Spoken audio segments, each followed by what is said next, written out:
Welcome to the Empowering Choices podcast. Today, our topic is when your kid thinks punishments are fun.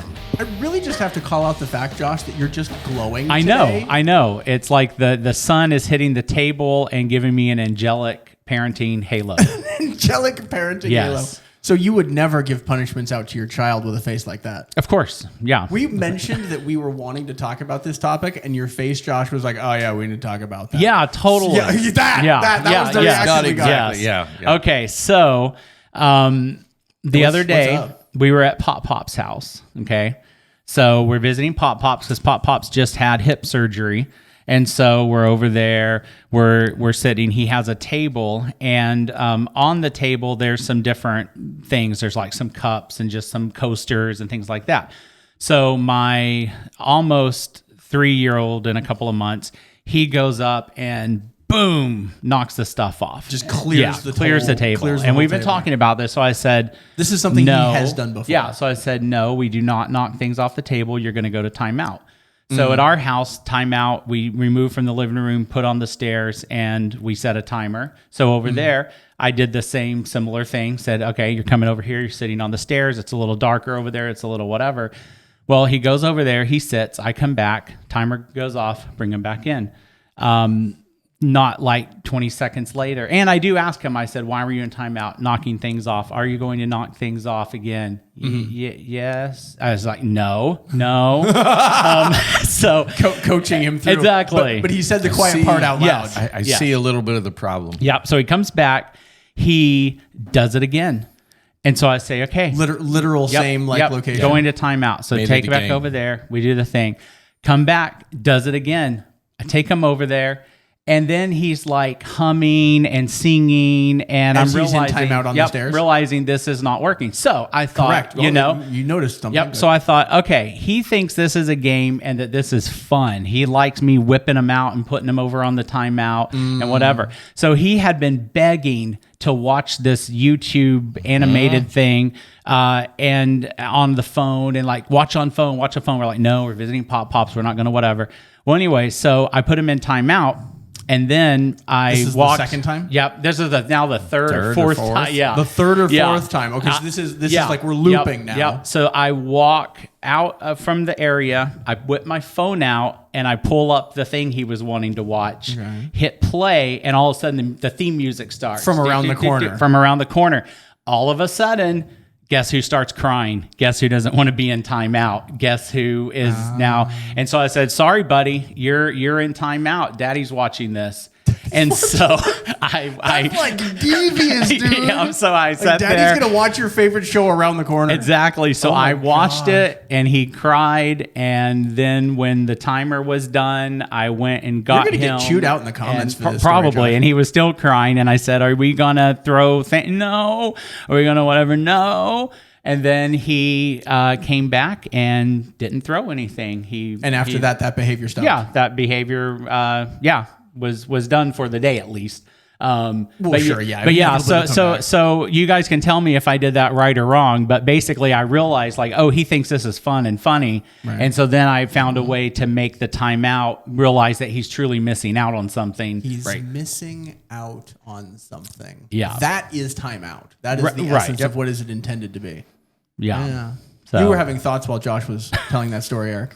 First thing you want to do when you bring a child out of timeout is not, I mean, it's great to say, why were you in timeout? Okay, you were in timeout for this, but then don't ask them the question of, are you going to do that again? You simply state, we do not do. We don't do the that. The rule is we do not do, and then you bring them. You don't even ask them to agree. And why do you not ask them to agree? Because at 3, you're asking him to make a choice to which he doesn't have the brain power to really understand the choice you're asking him to make. Yeah.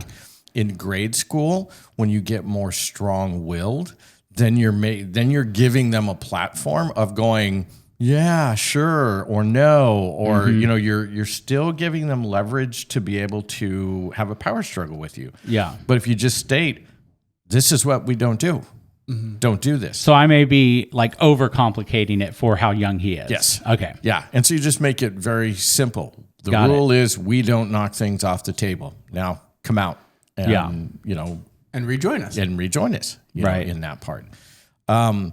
In when you could see that it was, because he made it a total game, you know, and now it's just I knock things off. Dad Right. puts me Dad whips upstairs. me up. time out. Yep. I get to have fun time with Dad. Yeah. Because it's kind of boring here because Yeah. Pop can't do anything. Kind of boring. And Yeah. I That's can't do what I probably a want. big I don't factor. have my toys. Yeah. And yeah. So I mean, in his So I'm mind, going to make a game. I'm gonna make a game. Right. This is the Because game now. relational Yeah. is foundation of everything. Right. Because when people say, you know, when I've heard people say consequences don't work, the first thing I'm going to ask for is what kind of relationship do you have? Because Right. that's your foundational Yeah. piece right there. Right. As parents, as adults, we have all the power, Yeah. all the power. Yeah. So you pay for everything. Your kid doesn't pay for anything, Right. which means there's lots of things that you provide for them that they can't provide for themselves, you know? And so there's a lot of things that can work, you know, as we're looking at who the child is. Yeah. Once you turned around the corner and you brought up his favorite thing and something that he had been looking forward to, now you're actually reminding him, listen, there's other things in life that you could have been doing. Now, I said you can't do that here. We're going to spend time with Pop. Right. But when we left and go home, this is all the kind of lecture you don't want to give him because it's 3. Yeah. But this is what's behind your Right, thoughts right. is that you could have had that video. Right. You know, so now I'm going to bring that video up and you're hearing it. Yeah. And so he's like, oh my gosh. Right. You know, now you have kind of a platform in the future of Right. when he goes back to timeout a second time, you can say, listen, you don't miss your favorite video, Yeah. you know? The other thing I wonder if I was doing wrong that kind of led to him thinking it was a game, as I was getting more agitated that, hey, he's doing the same thing, I was being even swifter in my swooping him up and taking him He over was there. probably in it for the roller coaster. Yeah, and that's what I was going Like, to say. I think at some woo! point he didn't interpret that as, wow, Dad is really Right. serious. He's taken and the he's ride go he's faster swooping. now. Exactly. Yeah, I think that Ride go exactly. faster. Yeah, I think he might have thought, man, this is fun. Let's go again. And he's 3, so he could have. Yeah. You know, especially if you're used to doing those kinds of interactions. Right, because we do a lot with of him. Right. rough Swooping and house flying. play, which we do So have an episode on. But yes, you want to keep those types of movements out of the whole timeout thing. Yeah. You could just, you Particularly in your dynamic. Yep. Right. If those kind of movements are fun and then Right. he goes, wee,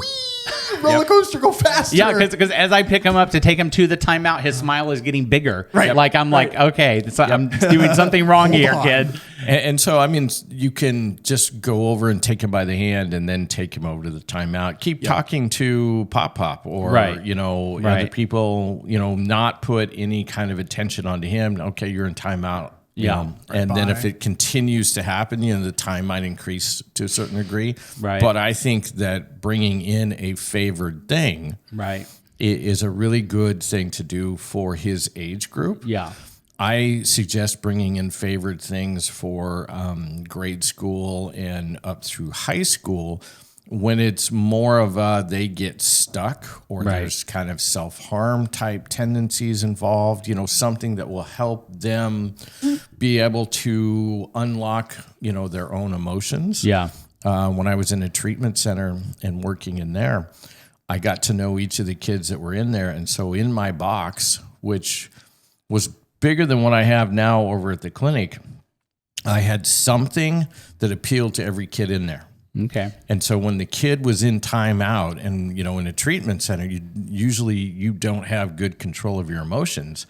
So I might bring out a snowboarder magazine and go across the timeout room, you know, at the table, and I'd just be sitting there looking at the snowboarder magazine in front of the snowboarder. Mm-hmm. And, you know, and I had teenagers who said, I know what you're doing. You know? And I'm like, I figured you would. Yeah. You're no dummy. You know, and then, you know, about 5 minutes later, they'd go, when I'm better, can I look at that magazine? Is that the newest? And I'm like, because that's what it's meant to Right. achieve. Right. It's meant to help them gain control of themselves. Mm-hmm. I had teenagers who would go into timeout and they would be just losing it. But the only sentence they could put through is, can I have one of the Calvin and Hobbes books? Quickly. You know? And so Yeah. I would go get a Calvin and Hobbes book and that probably I bought, you know, in reference to them. Right. And as soon as they could sit down and achieve that part, I'd hand them the Calvin and Hobbes book, and that would allow them to help vent out their emotions. Yeah.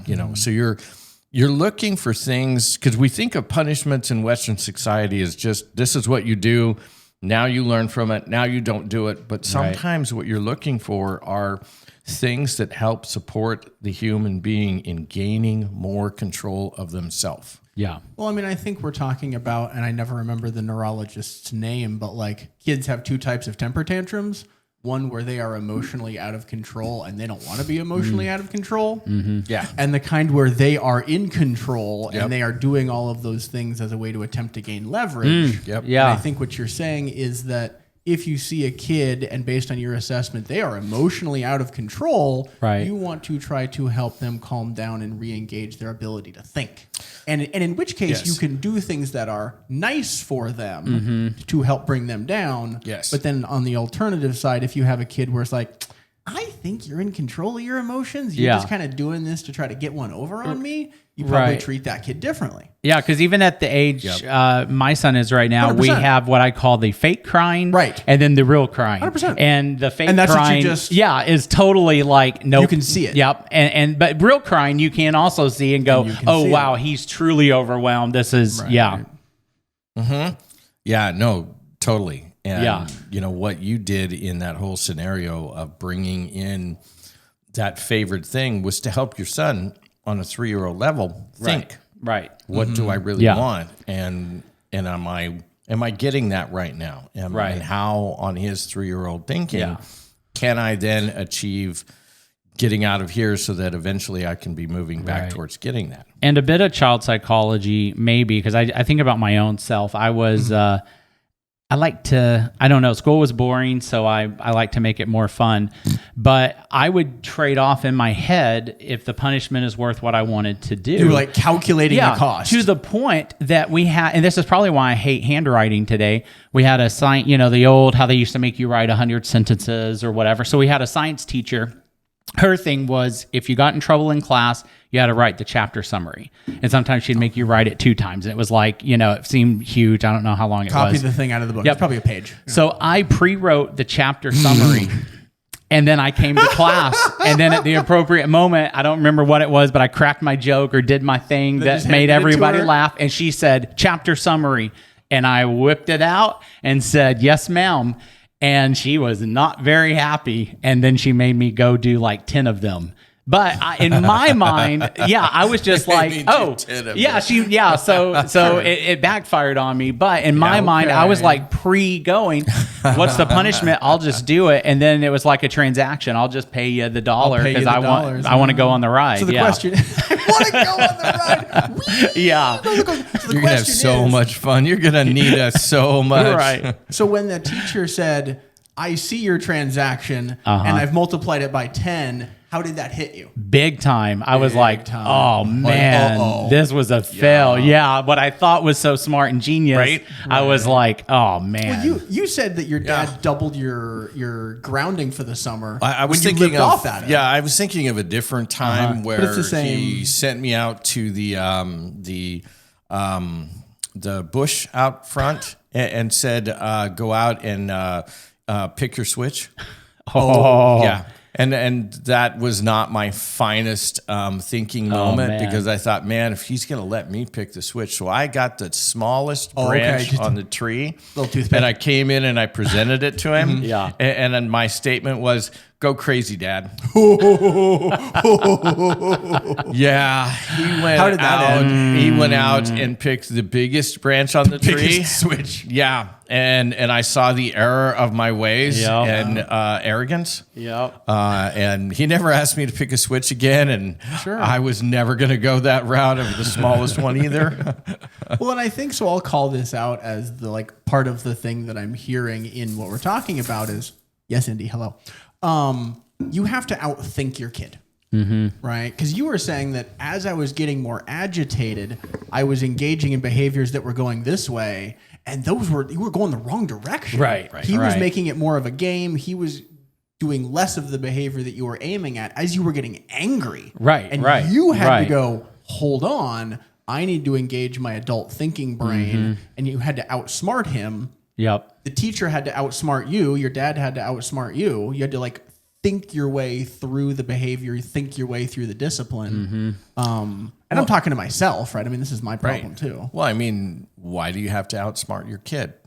I hear parents all the time say, my kid is so smart. And I'm like, well, yeah, you made him that Where'd way. they get it from? I mean, you gave them 50% of your smart DNA.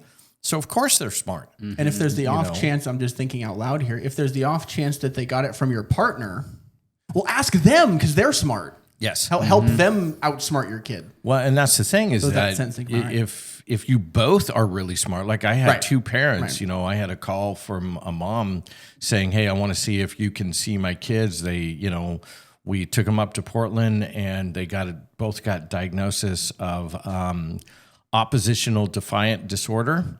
And I wanted to see if maybe you could see them because, we don't want to drive, an hour every week up to Portland to see the psychologist.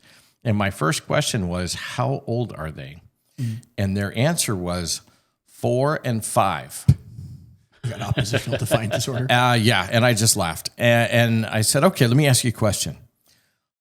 Which one of you, either you or dad, has a strong will? And there was this pause, and she said, we both do. Oh, so you double dosed the girls. And there was this pause, and she just laughed. She just lost it. She goes, we did double dose them. Right. So why do you think they're behaving the way they are? I'm like, yeah, I can see you guys, no problem. And one of the key things you're going to need to know is what was it like in your own childhood and what worked? Because some of those things are going to work with your girls because you both double dosed them with this strong will. And they did. And there were things we went through and it was very helpful. And, and some of that was just them not understanding what is normal kid. Yeah. Normal kid wants your attention. Normal kid wants your attention, anyone's attention all the time, 24 hours a day. Don't want to sleep. They want that because they're made to, and it's okay. Part of growing up and being healthy is learning the limitations, learning to be independent. Whether you're an introvert kid or an extrovert kid, you still have to learn. You have to spend time to yourself because if you don't, your kids will be absolutely drained like in a vampire movie.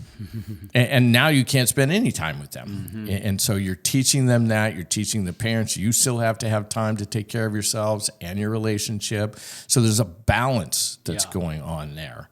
And so when the kid, because like the dad of this story, he was doing mechanic work and he's like, every 5 minutes they come up to me and want to take me out and show me something. I can't pay the rent. And I'm like, I understand. And he's like, why do they do that? Because they're your kids. Right. And you made them. And he's like, I had no idea. I'm like, but it's okay. You set the boundaries and you help them learn the boundaries, but then you have to be faithful and consistent. So if you tell them, listen, when the clock gets to this time, that's when you can come get me. So we're talking 20, 30 minutes. Then you come get me and then I'll go out and you show me whatever you want to show me for 5, 10 minutes. And then I need another 20, 30 minutes. And he goes, well, what happens if that doesn't do that? If they don't do it? Do you have any empty chairs in your garage? He goes, well, yeah. Okay, let's talk about timeout. And it only took a couple of days and those two smart little girls, they had it all figured out.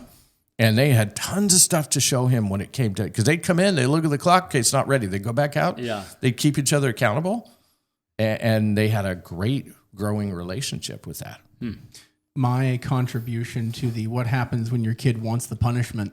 So I have a 2-year-old that actually, she's 3 now. Who will, I'll say something like, if you don't do this, then you'll get this punishment. And she'll say, I want that. I want that punishment. And so my response at this point, as I'm attempting to outthink the 3-year-old, is I'll just say, done. Right? It's like, you don't get bedtime stories if you don't let me brush your teeth. She said, no bedtime stories. And I'll just say, done. Right? Because I found at one point, I don't think it was that in particular. I think I had taken away a toy or something in a similar interaction. It was a little while later, but I heard her say, where's the thing? I want it. And I'm like, aha, you do care. Oh, they do. So when she says, You know, when she gives me the middle finger metaphorically, Right. I just call her on it and say, done. Right. It just happened. The blood bond. They want the time. They want the relationship. You made them. There's this magical force between you and them that is this bond that they want your approval. They want you to be happy with them. You can have the same bond with adoption or fostering or, you know, any number. If they're not your own kids, it's okay. Mm-hmm. It just takes longer to develop that because it's a human baseline component. But a kid is going to, especially have the strong will, they're going to challenge you on those things to get you to think they don't care. Yeah. They do. They really, really do. And, you know, and that's why, you know, and sometimes, you know, like, so that's a great idea. Done. It's just, there it is. Sometimes the punishment, if they are saying, I'll just take that punishment, then you might have another punishment that's also going to accommodate that they didn't realize they were agreeing to too. You know, so then maybe you lost that, but you also lost the stuffy. Wait, where'd my stuffy go? Yeah. Well, you didn't say that. Well, sometimes you don't always know the punishment's going to be there or what it's going to be when you're telling me, I'll just take that. Right. That's fine. You know, so you're thinking about how to all think them in those ways. And then additionally, there was a different circumstance because I've done that before where it's just like, okay, you just lost your bedtime stories because you said you wanted that. And then the other night, it wasn't so long ago, I think she was fighting me over brushing her teeth. And so she said, yeah, you want to lose bedtime stories. I'm like, okay. And then we got through brushing teeth and I told her that I said, if you do an excellent job putting on your pajamas, you can earn your stories back. Nice. Okay. And so that's what I think we've labeled the magic wand, I think, in our parenting manual. And then she did. She did a good job putting her pajamas on with me because she's fought me about that before too. And so that was just kind of a variation as I'm attempting to think through how to get this little gremlin to grow up into a, you know, responsible adult. It employs a different, what am I trying to say? It employs the idea that sometimes we get in an emotional moment and we've cost ourselves, but then how do you make kind of recompense for that? Yeah. And so knowing your kid, because there are some parents that are like, okay, now do you want to earn it back? Now do you want to earn it back? And now do you want to earn it back? No, you don't want to do that. Because she didn't offer for that. You offered for that. And so you're reading who she is at that time. What, you know, where's her attitude? Right. You know, what's going on with that? Is this going to be an effective thing? Because this is an art. It's not a science. And, you know, some days it will be different than other days. Yeah. It was really hard to, in a treatment center, employ an art because then I'd have staff who are like, yeah, they go to timeout and you just give them Calvin and Hobbes, you know, and you just reward them. I'm like, Bob, how did your time with them yesterday go? Oh, it was like 6-8 hours. Yeah. This was done in 15 minutes, you know, but it's like, no, you just reward them. I'm like, you're stupid. You have to read that moment, you know, and you have to see how they're doing and what it is that you're trying to help them with, and then be able to go from there. Well, that's really are they emotionally overwhelmed or are they in control of what they're doing and trying to gain leverage over me? Like that's like, you said this is an art and it is, and your coworker in this point was like, they weren't seeing the difference between those two. Not a bit. Like situations. And it's like, no, I was following a rubric, but you missed what the rubric was. Yeah. You didn't understand. Now that's the exact same individual that him and another guy thought that unscrewing a bed from the floor and grabbing a 14-year-old girl by the ankles and dragging her out from under the bed was a good idea. I'm like, that's only a good idea if you don't value your face. You know, that's all that is. If you want some time off, go for it. But via stitches. Yeah. Oh yeah. And she would have. I mean, I talked to her. She was getting ready. She was going to kick whatever she could kick, you know, any part of their anatomy she could reach. Right. And all I did is lean down and say, Sally, I need you to come out from under the bed. And then I looked at their feet come my way. I'm like, oh crap, you know, I may have estimated this one, but that was her feet coming out because that was the closest thing to any person. And she just crawled out from under the bed, sat there and goes, okay, now what? So your coworkers were about to have a WWE match. Yep. And they would lose. And you had a history whereby she just went, I had a connection with her. Yeah. I put the time in, and that's the thing is when you're playing with your kids, you're putting the time in. Right. You're developing that relationship. When you go out of your way, when we go out of our way with our kids, we're putting the time in, and how do you get your kids to do what you want? You put the time in. Mm-hmm. It's not about manipulation. It's about relationship.